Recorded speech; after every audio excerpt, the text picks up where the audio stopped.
Question number 13 देखो बेटा, साथ में लिखते रहना आप लोग। ये गिवन है एक्स की cube minus X square plus x minus 1 upon x minus 1। बच्चों देखो, हम आपको बता दें, इंटीग्रेशन में कभी भी कोई इम्प्रॉपर फ्रैक्शन आएगी तो इम्प्रॉपर फ्रैक्शन का हमेशा हम डिवीजन करेंगे। इम्प्रॉपर फ्रैक्शंस क्या होते हैं? जिनमें न्यूमरेटर की डिग्री डिनोमिनेटर से ज़्यादा हो, जिनमें न्यूमरेटर की डिग्री डिनोमिनेटर से ज़्यादा हो, वो इम्प्रॉपर फ्रैक्शंस होते हैं। फैक्टराइज भी कर सकते हैं, लॉन्ग डिवीजन भी कर सकते हैं। हम आपको लॉन्ग डिवीजन सिखाएंगे। देखिए, एक्स की cube minus X square plus x minus 1, इसको आप एक्स माइनस 1 से डिवाइड कराओ तो पहले हम यहाँ एक्स स्क्वायर भेजेंगे तो ये आएगा X cube minus X square, sign change minus plus, ये डिलीट और ये भी डिलीट, कितना आया? एक्स माइनस 1 आया। अब हम यहाँ प्लस 1 भेजेंगे तो ये एक्स माइनस 1 आएगा, फिर साइन चेंज, ये डिलीट। क्या आया क्वेश्चन हमारा? हमारा क्वेश्चन आया एक्स स्क्वायर प्लस 1 का dx। अब हम इसका अलग अलग इंटीग्रेशन करेंगे। हाँ, एक्स स्क्वायर का dx अलग और 1 का dx अलग। कोई और मेथड ये है, अगर हम ऊपर वाले के ग्रुप के दो ग्रुप बना के कॉमन लेके लगा दें, मतलब फैक्टर करा दें, वो भी करा दे रहे हैं। जैसे एक्स की cube minus X square plus x minus 1, हम यहाँ से अगर एक्स स्क्वायर कॉमन ले लें तो इधर एक्स माइनस 1 बचेगा और इधर से हम प्लस 1 कॉमन लें तो एक्स माइनस 1 बचेगा। फिर अगर हम एक्स माइनस 1 कॉमन ले लें तो एक्स स्क्वायर प्लस 1। अब जब हम इसको इससे डिवाइड करेंगे तो एक्स माइनस 1 से एक्स माइनस 1 डिलीट हो जाएगा, तो आएगा क्या? एक्स स्क्वायर प्लस 1 ही तो आएगा। तो चाहो तो आप ऐसे कर लो, वैसे लॉन्ग डिवीजन ज़्यादा बढ़िया है। आपको आगे पार्शियल फ्रैक्शन जब करोगे तो कई जगह आपको लॉन्ग डिवीजन करना पड़ेगा, जहां भी इम्प्रॉपर फ्रैक्शन आएगी। अब एक्स स्क्वायर का क्या होगा? एक्स की क्यूब अपॉन 3 और 1 का एक्स हो जाएगा प्लस सी हो गया, पावर में एक ऐड कर दिया, उसी से डिवाइड कर दिया। नोट कर लो बेटा इसको, ये आपका आंसर हो गया। ये चाहे आप मत नोट करिएगा, हमने कल दिखा दिया, चाहे आप नोट कर लिए जैसा आपका मन हो। लॉन्ग डिवीजन तो आपको सीखना ही पड़ेगा भाई। देखो, नहीं आता, कोई बात नहीं, सिखा देंगे। जब पार्शियल फ्रैक्शन कराएंगे तो लॉन्ग डिवीजन करना पड़ेगा, जब भी इम्प्रॉपर फ्रैक्शन आएंगी। बेटा इसमें देखो, ये इम्प्रॉपर फ्रैक्शन थी तभी हमने इसमें लॉन्ग डिवीजन कराया। यहाँ एक्स की क्यूब है, हमने एक्स स्क्वायर भेजा, एक्स की cube minus X square delete हो गए, फिर एक्स माइनस 1 यहाँ लिया, फिर हमने प्लस 1 भेजा।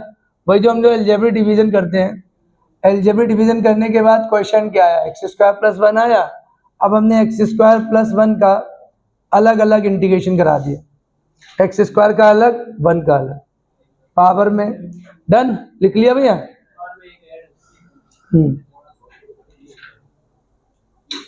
नेक्स्ट वाला क्या है? क्वेश्चन नंबर 14, 1 माइनस एक्स और रूट में एक्स। देखिए मैं करने जा रहा हूँ 14 वाला, ये है क्वेश्चन नंबर 14।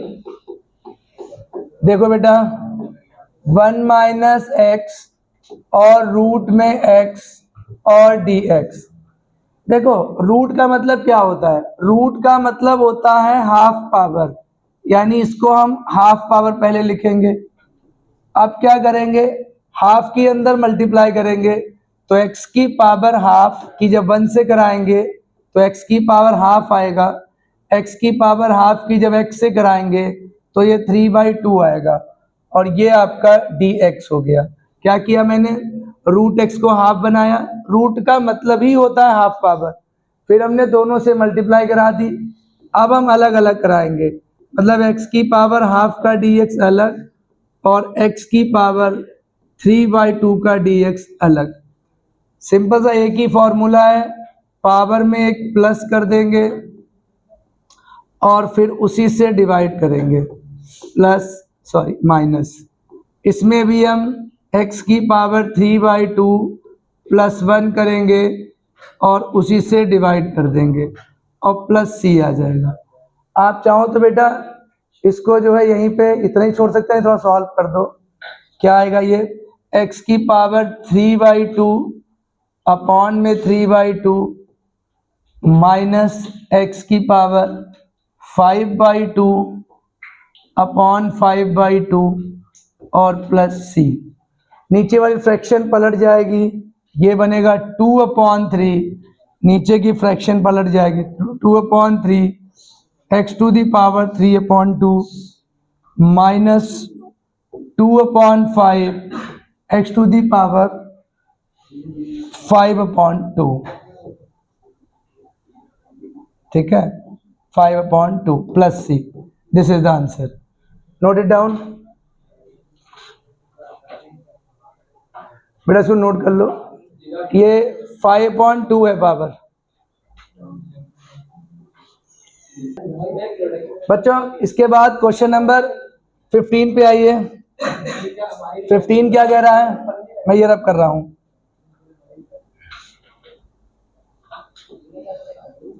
क्वेश्चन नंबर 15 देखो, ये है रूट ब्रैकेट में 3x स्क्वायर प्लस 2x और प्लस 3। ये बेटा यहाँ पे 3 है। अब इसका हमें dx कराना है। देखिएगा, फिर मैं बोलूंगा जो रूट क्या x की पावर हाफ, इसका मतलब हुआ x की पावर हाफ, और ये आ गया 3x square plus 2x plus 3 और dx। अब हम हाफ के अंदर मल्टीप्लाई कराएंगे तो मल्टीप्लिकेशन में पावर्स ऐड होती हैं, तो हाफ और 2 जब प्लस करेंगे तो ये 5/2 आ जाएगा। हाफ और 1 को जब प्लस करेंगे तो ये 3/2 आ जाएगा। और जब x की पावर हाफ की 3 से मल्टीप्लाई कराएंगे तो 3x की पावर हाफ, और बाहर आपका ये dx आ जाएगा। अब हमने क्या करना है, 3 टर्म है, तीनों का अलग अलग इंटीग्रेशन, कांस्टेंट टर्म को इंटीग्रेशन साइन के बाहर लेंगे, इसका अलग इंटीग्रेशन, 2 को बाहर लेंगे, x की पावर 3/2 इंटीग्रेशन अलग, प्लस 3 को बाहर लेंगे और x की पावर हाफ का इंटीग्रेशन अलग। ओके बेटा, इसको जरा कर देता हूं मैं।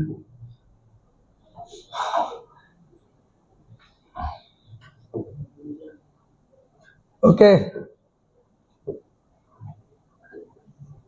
देखिए बेटा, अब क्या होगा, यहाँ पे 3 हम एज इट इज रखेंगे, इसकी पावर में एक प्लस करेंगे 5/2 अपॉन में, ये पावर में एक प्लस किया उसी से डिवाइड किया, प्लस 2 ऐसे रखेंगे, x की पावर 3/2 प्लस 1 अपॉन में 3/2 प्लस 1 और प्लस, अब 3 को ऐसे रखेंगे, x की पावर हाफ प्लस 1 अपॉन में हाफ प्लस 1। अब आप इसको सॉल्व कर लीजिए, आंसर आ जाएगा। लगाइए, लिखिए बेटा इसको। आइए क्वेश्चन नंबर 16। बोलो करे सर।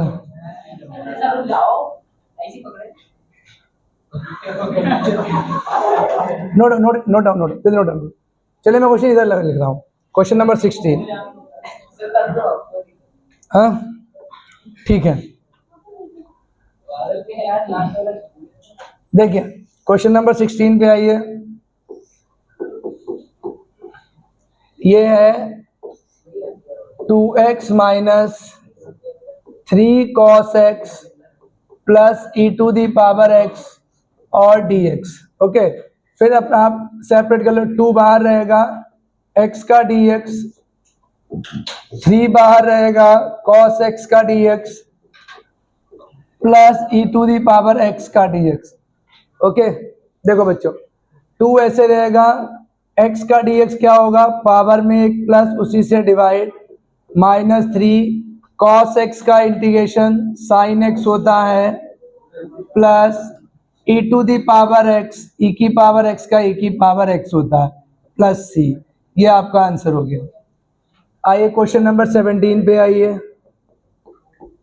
क्वेश्चन नंबर 17 है 2x² माइनस 3 साइन एक्स, साथ में लिखते रहो बच्चों प्लीज, प्लस 5√x।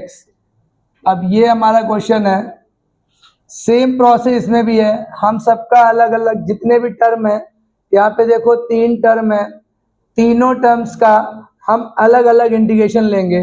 2 को बाहर करेंगे, x² का इंटीग्रेशन, माइनस 3 को बाहर करेंगे, साइन x का इंटीग्रेशन, प्लस 5 को बाहर करेंगे। रूट का मतलब होता है हाफ पावर, मीन्स x की पावर हाफ का इंटीग्रेशन। अब देखिए 2 ऐसे रहेगा, x² का इंटीग्रेशन होगा x³/3, पावर में एक प्लस उसी से डिवाइड, माइनस 3 ऐसे रहेगा, साइन x का इंटीग्रेशन cos x हो जाएगा, प्लस 5 ऐसे रहेगा, x की हाफ का होगा x⁻1 और डिनोमिनेटर में हाफ प्लस 1। चाहो तो थोड़ा सॉल्व कर लो एक बार और, प्लस c जरूर आएगा।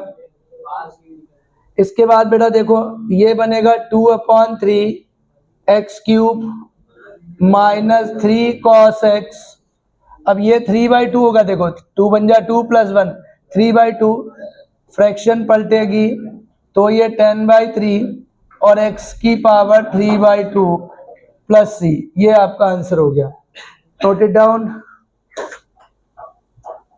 क्वेश्चन नंबर 17 भी हो गया। अब 18 से जो क्वेश्चंस आते हैं वो आपके ट्रिग्नोमेट्रिक रेशियोज पर डिपेंड है, ये ट्रिग्नोमेट्रिक रेशियोज से रिलेटेड है। अभी तक तो सिंपल पॉलिनोमियल्स के क्वेश्चन थे, मतलब अलजेब्रिक एक्सप्रेशन से रिलेटेड क्वेश्चन थे और ट्रिग्नोमेट्री कंबाइन थे। यहाँ पे देखो एक्सपोनेंशियल भी आया है, ट्रिग्नोमेट्री भी आया है, अलजेब्रा भी आया है, सेम यहाँ पर रूट वाला फंक्शन आया है। अब हम शुरू करेंगे क्वेश्चन नंबर 18। Done done. चलिए मैं ऊपर वाला रब कर रहा हूं इसमें बेटा, हाँ लास्ट में रोके। Question number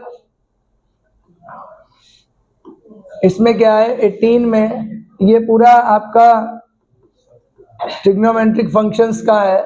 integration sec x bracket में sec x plus 10x, sec x plus 10x। बच्चों बताओ क्या करें, कोई हमें हिंट करेगा? sec x ब्रैकेट में sec x प्लस 10x, क्या करें? ब्रैकेट ओपन करो, मतलब sec x की जब sec x से कराएंगे sec² x हो जाएगा, sec x की जब 10x से कराएंगे तो ये sec x इंटू 10x हो जाएगा और बाहर आपका dx रहेगा। अब दोनों का अलग अलग कराइए, sec² x का dx अलग, प्लस ये sec x इंटू 10x का dx अलग। sec² x का इंटीग्रेशन 10x होता है और sec x इंटू 10x का इंटीग्रेशन sec x होता है plus c। This is the answer. मैं अगेन बोल रहा हूं, पहले मैंने ब्रैकेट ओपन किया तो sec x की मल्टीप्लाई sec x से कराई sec² x, sec x की मल्टीप्लाई 10x से कराई sec x 10x, दोनों का अलग अलग इंटीग्रेशन लिया। sec² x का 10x होता है, sec x इंटू 10x का sec x होता है। डन। रुके, ये नीचे वाला कर, नीचे वाला हटा रहे हैं। ओके देखिए बच्चों, अब मैं क्वेश्चन नंबर 19 पे आता हूं। आइए बेटा क्वेश्चन नंबर 19, ये आपका इंपॉर्टेंट क्वेश्चन है, ध्यान से समझिएगा। ये हाँ sec² x 1 मार्क्स में आएगा, 2 मार्क्स या 1 मार्क्स में आएगा। sec² x upon cosec² x और dx, sec² x upon cosec² x और dx। देखो बच्चों इसको ऐसे करो, sec² x को 1/cos² x में कन्वर्ट करो, cosec² को 1/sin² में कन्वर्ट करो, मतलब sec² को cos में चेंज कर दिया और कॉसेक को साइन में चेंज किया। अब फ्रैक्शंस चेंज करो, फ्रैक्शंस पलटो, मतलब सॉरी, तो ये साइन स्क्वायर ऊपर आएगा, कॉस स्क्वायर नीचे आएगा, ये बनेगा साइन स्क्वायर एक्स अपॉन में कॉस स्क्वायर एक्स और dx।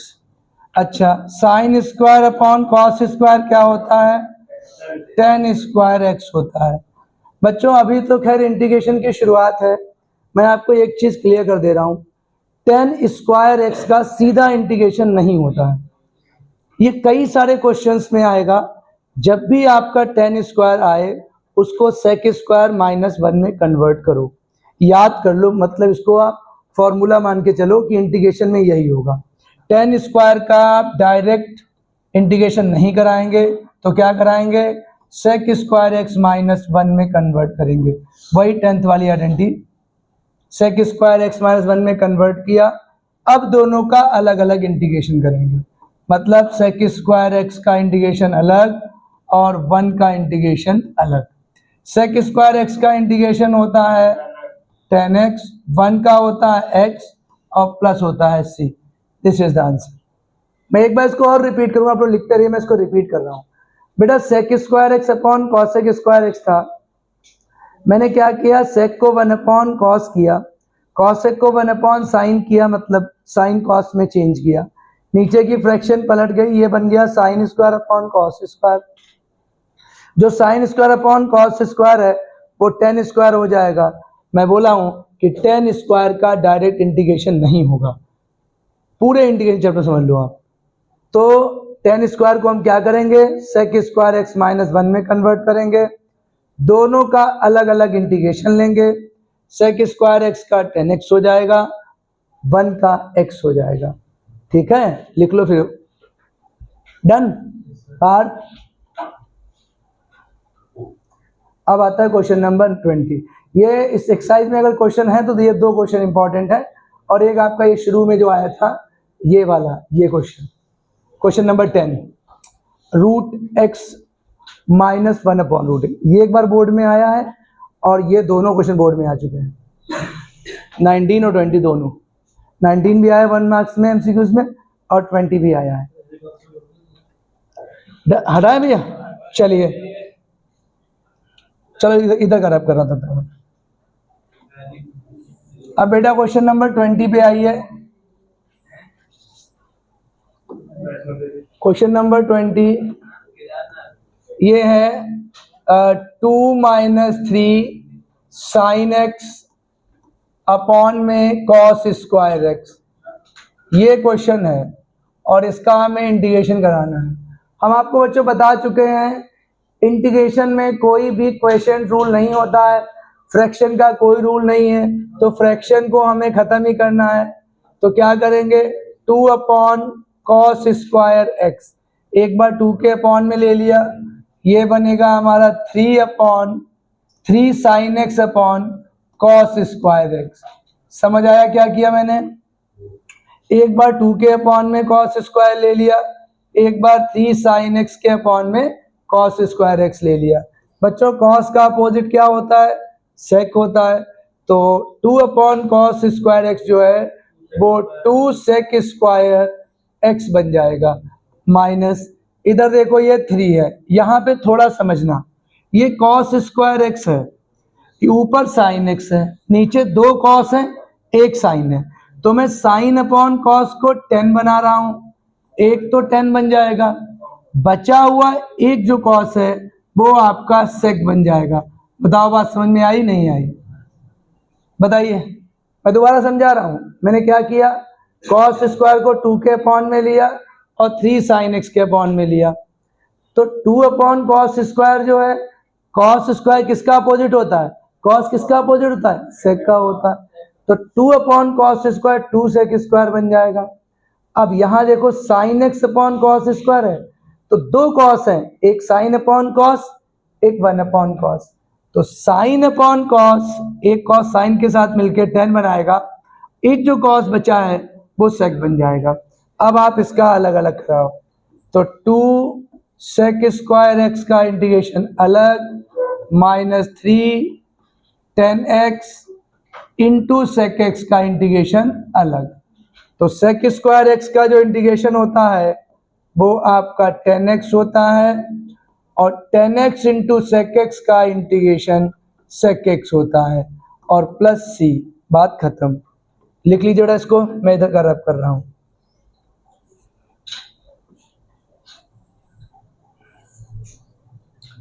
चलिए नोट कर लीजिए इसको।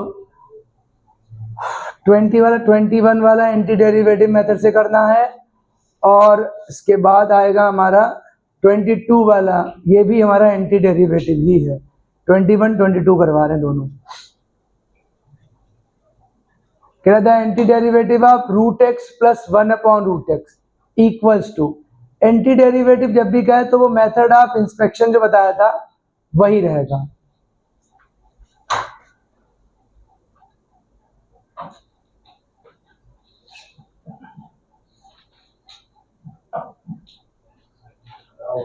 बस देखिए बेटा, इस क्वेश्चन को 21 वाले को आप लोग देखिएगा। The anti derivative of root x plus 1/√x is equal to, मैं यहां पे लिख रहा हूं क्वेश्चन नंबर 21। देखिए बच्चों, इसको लेट करके मैं dy/dx के इक्वल ले रहा हूं। ये है रूट एक्स प्लस 1/√x। अब हम यहां लिखेंगे taking anti derivative, taking anti derivative. जब बेटा हम एंटी डेरिवेटिव लेंगे तो इधर से, ध्यान सुनिएगा, इधर से d/dx हटेगा, इधर केवल बाई बचेगा, और ये हमारा आ जाएगा रूट एक्स प्लस 1/√x का इंटीग्रेशन। मतलब यहां से d/dx हटेगा, इधर जाके dx बन जाएगा। फिर ये क्या बनेगा, y is equal to root x का मतलब हाफ पावर है, 1/√x है, तो ये बन जाएगा माइनस हाफ। ये रहा हमारा, रूट का मतलब हाफ पावर, 1/रूट का मतलब माइनस हाफ पावर। अब क्या करेंगे, पावर में एक प्लस करेंगे, माने 3/2, और उसी से डिवाइड कर देंगे। इधर भी पावर में एक प्लस करेंगे, जब माइनस हाफ में आप +1 करोगे तो हाफ आएगा, मतलब x की पावर हाफ, और नीचे भी हमारा हाफ, और प्लस c ऐड करेंगे, नहीं ऐड करेंगे क्योंकि एंटी डेरिवेटिव का है तो इसमें हम c ऐड करेंगे। अगर ये मेथड ऑफ इंस्पेक्शन कहता तो नहीं ऐड करते। तो ये हमारा 2/3 x की पावर 3/2 प्लस ये 2x की पावर हाफ और plus c, this is the answer. तो इसमें कौन सा आंसर मैच कर रहा है?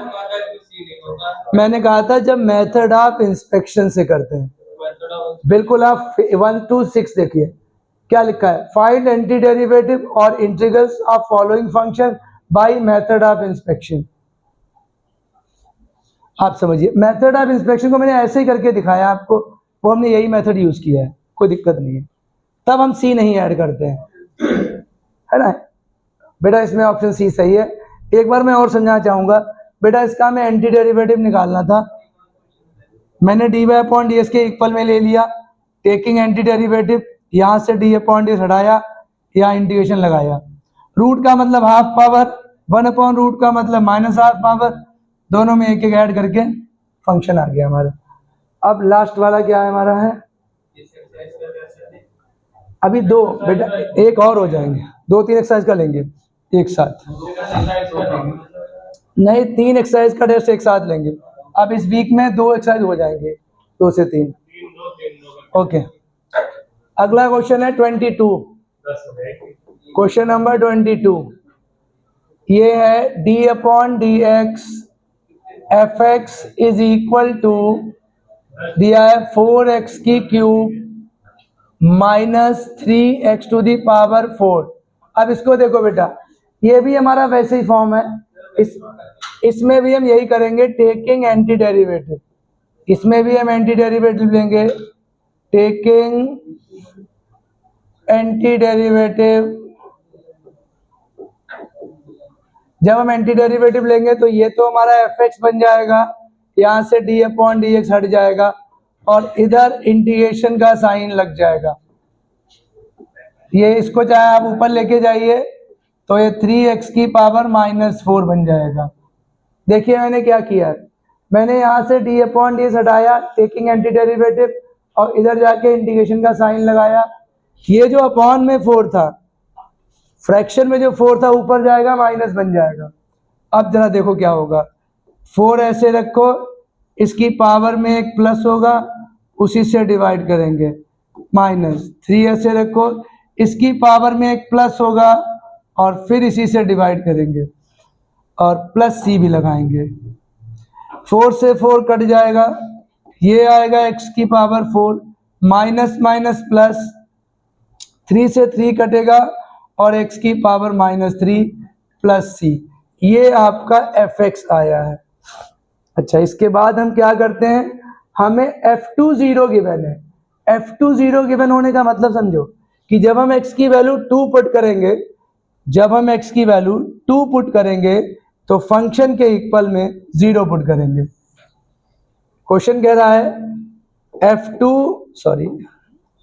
f2 इज इक्वल टू 0, ये बेटा हमको गिवन है हमारे क्वेश्चन में, तो हम x की जगह पे 2 पुट करेंगे, यानी 2 की पावर 4 प्लस 2 की power -3 plus c is equal to 0, ये आएगा 16 plus 1/8 plus c is equal to 0, ये आएगा 129/8 plus c is equal to 0, मतलब c की वैल्यू आई है -129/8। यहाँ पे देखो बच्चों, समझ में आया कि नहीं आया? हमने पहले फंक्शन निकाल लिया इंटीग्रेशन करवाने के बाद, फिर क्वेश्चन में हमको f2 इज इक्वल टू 0 दिया था, हमने जहां जहां x था वहां 2 लगाया और c की वैल्यू निकाली। बच्चों ये जो c की वैल्यू है ये हम फंक्शन में पुट करेंगे। आप नोट कर लो इधर का, एक सेकेंड,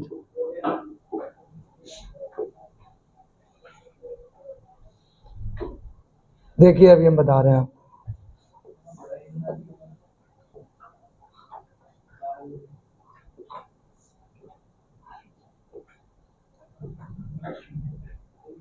हाँ, ये जो c की वैल्यू आई है ये हमने क्या करना है, अपने फंक्शन में पुट करना है, जो फंक्शन हमारा इंटीग्रेशन करने के बाद आया है। तो fx is equal to x की पावर 4 और जो x की पावर -3 है इसको 1/x की पावर 3 लिखो और जो c की वैल्यू आई है वो यहाँ पर सब्सटीट्यूट कर दो, and this is final answer, this is final answer. अगर इसको समझ पाए तो बताओ मुझे, मैं एक बार और समझा दूं। पार्थ समझ आया ना? एक बार फिर से समझा दो, ये सही है।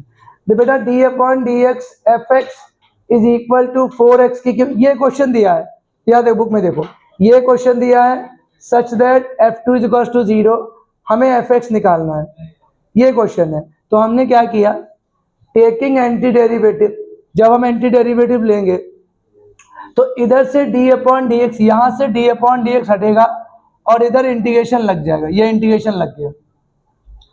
हमने क्या किया, 3/x की पावर 4 को 3x की पावर -4 लिख लिया।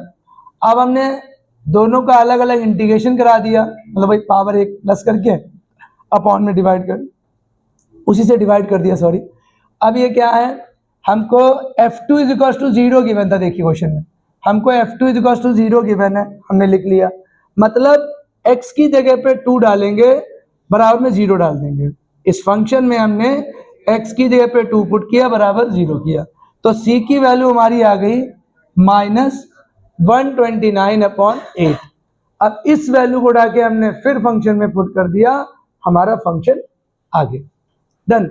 अब बेटा इसके बाद अब आते हैं मेथड्स ऑफ इंटीग्रेशन, यहां से शुरू होता है असली इंटीग्रेशन। अभी तक हम केवल बेसिक बातें सीख रहे थे, डन। हाँ, अब जैसे हमारे पास, हमने बताया था उस दिन, हमारे पास मेथड्स, कितने मेथड है, 3 मेथड है, integration by substitution, integration by partial fraction, integration by parts. तो सब्स्टिट्यूशन मेथड कहां से चलता है, 7.2 से शुरू होता है सब्स्टिट्यूशन मेथड, और 7.4 7.4, 7.5 से शुरू होता है पार्शियल फ्रैक्शन, फिर हम शुरू करेंगे पार्शियल फ्रैक्शन। हाँ तो ठीक है, फिर इसका